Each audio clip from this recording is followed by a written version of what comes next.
আমার বাড়িতে গ্যারেজে প্রায় ৬৫টা গাড়ি থাকে, সবগুলো গাড়ি হয়তো ৮০ পৌঁছায় নাই, সবগুলা গাড়ি হয়তো ৮০ পৌঁছায় নাই।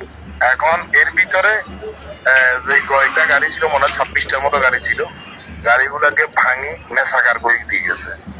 আমার মানে উপরে নিচে ভাড়াটি আছে সাথে।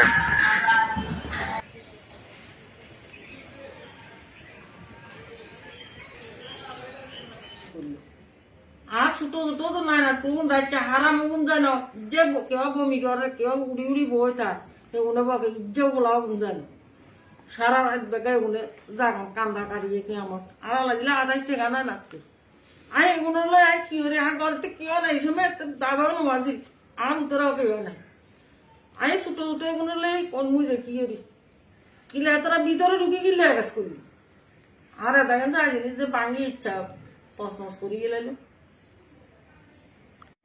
গতকাল যখন ওরা আসছে গালাগালি করে এখান দিয়ে যাইতেছে, যাওয়ার পথে ওনাদের বাড়িতে এনাম ভাইয়ের নাম উল্লেখ করে গালাগালি করতেছে। গতকাল সম্ভবত ওদের সম্ভবত বিরোধী দল মিটিং মিছিল কিছু একটা ছিল, এটাতে মনে সম্ভবত এনাম ভাই অ্যাটেন্ড করছে।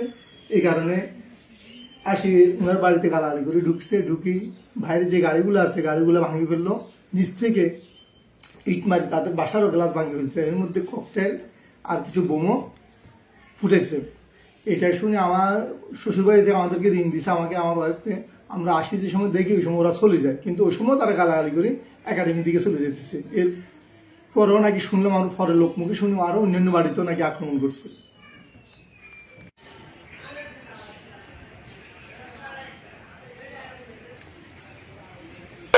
আচ্ছা, আমার পরিবার পরিজন নিয়ে আতঙ্কের ভিতরে আছি আমি।